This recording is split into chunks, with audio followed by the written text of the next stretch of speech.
شیخ علاؤالحق پنڈوی فرماتے ہیں کہ اشرف سلسلہ چشت کا یہ اصول رہا ہے، یہ دستور رہا ہے کہ کوئی قابل قدر شخصیت جب مخدوم سمنا کے تعلق سے آپ کے پیر و مرشد فرماتے ہیں کہ یہ سلسلہ چشت کا اصول رہا ہے، یہ دستور رہا ہے کہ جب کوئی قابل قدر شخصیت خانقاہ میں آتی ہے تو خانقاہ کے جانب سے اسے کوئی خطاب ملتا ہے، لیکن اے اشرف میں یہ چاہتا ہوں، میری یہ تمنا ہے، میری یہ دل کی حسرت ہے کہ آپ کو جو خطاب ملے وہ اللہ کے جانب سے ہو۔ کون فرما رہا ہے؟ شیخ علاؤالحق پنڈوی دعا کر رہے ہیں، اشرف میری یہ حسرت ہے، میری یہ تمنا ہے، میری یہ چاہت ہے، میں یہ چاہتا ہوں کہ خانقاہ کی طرف سے جو خطاب آنے والے شخص کو جو خطاب ملتا ہے اشرف میں یہ چاہتا ہوں کہ وہ خطاب خانقاہ کی طرف سے نہ ہو، وہ خطاب آسمانی ہو، اللہ کے جانب سے ہو۔ سرکار مخدوم پاک کے پیر و مرشد رب کے حضور دعائیں کرتے ہیں، چند دن آپ کی بے چینی بڑھتی رہی کہ آسمان کی جانب سے یعنی اللہ کی جانب سے آسمانی خطاب میرے اشرف کے لیے کوئی نہیں آیا۔ جب آپ کی بے چینی چند دن کے بعد بڑھتی ہے، چند دن کے بعد جب آپ کی بے چینی کا بڑھنا زیادہ ہو گیا تو اچانک خانقاہ کے ایک در دیوار سے، ایک اینٹ سے، ایک چھت کے اینٹ سے اشرف جہانگیر کے تعلق سے جہانگیر جہانگیر جہانگیر جہانگیر کی صدائیں آئی، جیسے ہی جہانگیر کی صدائیں آنے لگی سرکار مخدوم پاک کے پیر و مرشد فرماتے ہیں اے اشرف اللہ رب العزت نے آپ کو جہانگیر کے خطاب عطا کیا، اللہ عطا کیا اللہ نے، اور حاسدین پیچھے لگے۔ 300 قلندروں کا تقریباً 300 قلندروں کا ہجوم سرکار مخدوم سمنا کی بارگاہ میں پہنچا اور پوچھا اشرف کہ تم دنیا کے اولیاء اللہ سے بڑے ہو،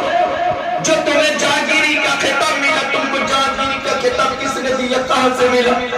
سرکار مخدوم سمنا فرماتے ہیں مجھے میرے پیر و مرشد کی خانقاہ سے جہانگیری کا خطاب ملا، لیکن تم لوگ ولایت کے مرتبے سے ناشنا مت ہو، ولایت کے مرتبے سے ناشنا مت ہو۔ آپ فرماتے لیکن ان تعصب پرستوں کی تعصب پرستی کم نہیں ہوئی، تعصب پرستوں کی تعصب پرستی کم نہیں ہوئی۔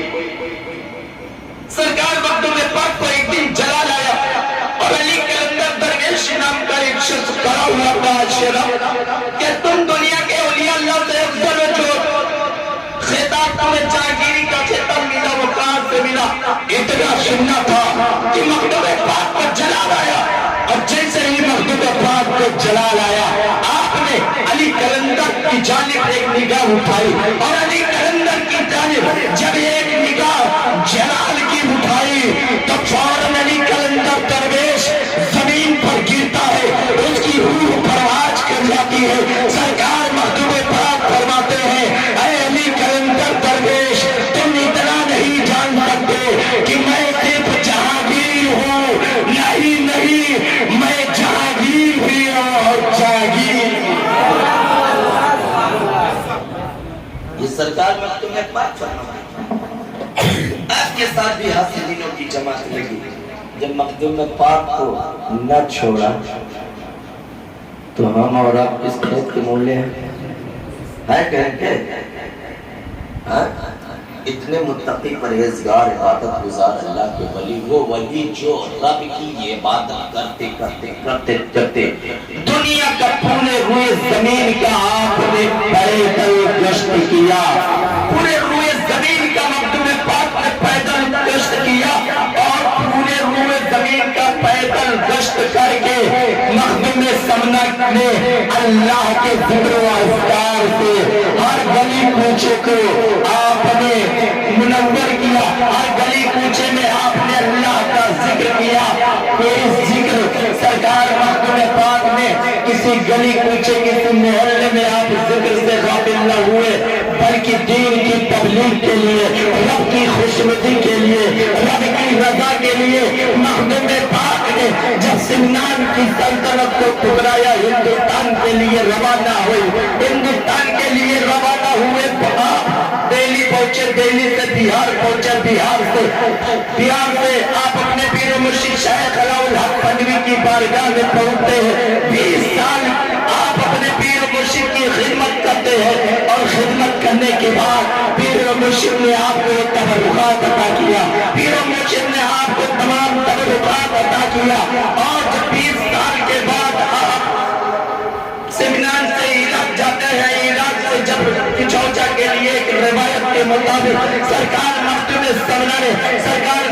سمنا کو آپ کے پیر و مرشد نے اپنی ہتھیلی پر کی چوچا کا یہ نقشہ دکھایا کہ اشرف تمہارا حصہ کی چوچا میں رکھا ہے۔ مطلب یہ کہ سرکار مخدوم پاک جب تک سمنان کے بادشاہ تھے، سمنان کے لوگ جانتے تھے، سمنان کی سلطنت آپ کے حصے میں تھی، اور جیسے ہی رب کی رضا کے لیے، رب کی خوشنودی کے لیے سرکار مخدوم پاک نے سمنان کی سلطنت کو ٹھکرایا، تو سمنان کی سلطنت کو ٹھکرا کر کے ہندوستان کا رخ کرتے ہیں، تو اللہ رب العزت نے آپ کو وہ مقام عطا کیا، آپ کو وہ منصب عطا کیا کہ اے اشراف، تم نے میری رضا کے لیے،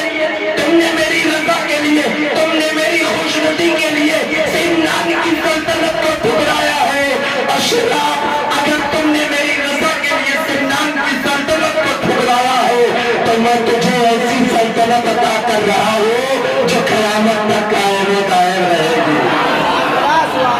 جو قیامت تک چلتی رہے گی، وہ سلطنت مخدوم پاک کی ہے۔ سرکار مخدوم سمنا اپنی ظاہری زندگی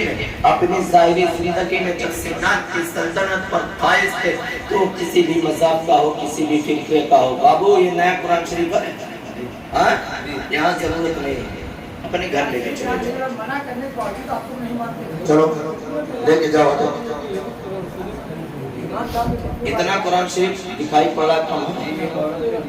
کسی نے دیا ہو، جس نے دیا ہو لے کے جاؤ، عورت اور کوئی چیز دے دے لا کر کے رکھ کے چلے جاؤ گے، تم لوگوں کو نہیں پتا۔ اور یہ اعلان پوری طریقے سے تمام مہمانوں سے میری گزارش ہے، کان کھول کے حاضری میں ہو تو حاضری اپنی ختم کر لے، یہ اعلان سن لے کہ قرآن پاک رکھنے والی چیز نہیں، پڑھنے والی چیز ہے، ٹھیک ہے؟ اور جو پڑھا لکھا نہیں رہتا ہے وہی قرآن پاک زیادہ لوگ مسجدوں میں رکھتے ہیں۔ قرآن پاک رکھنے والی چیز نہیں ہے، پڑھنے والی چیز ہے۔ آپ قرآن پاک قطعی طور سے اولیاء مسجد میں نہ لائیں، کثیر تعداد میں قرآن پاک اولیاء مسجد میں موجود ہے، رکھنے کی جگہ نہیں ہے۔ اور اگر آپ کچھ کرنا ہی چاہتے ہیں تو مجھ سے رابطہ قائم کریں امام سے، امام آپ کو بتائے گا جس چیز کی حاجت ہے وہ چیز لا کر کے دیں، وہ چیز لا کر کے دیں گے، فوراً استعمال میں آئے گا، فوراً استعمال میں آئے گا۔ مجھے تو بیٹھنے کی ضرورت ہے، وہ کوئی دیوانہ لا کر کے بیٹھا رہتے، انورٹر کی ضرورت ہے، پینل بڑھوانا ہے، لوڈ سنبھال نہیں پڑتا ہے، کوئی دیوانہ لا کر کے لگائے، پردے لگوانے ہیں، ایک کھانے میں 3 پردہ لگے ہیں، اب آپ سوچ سکتے ہیں پردے لگوانے ہے، کوئی دیوانہ پردہ لا کر کے لگائے۔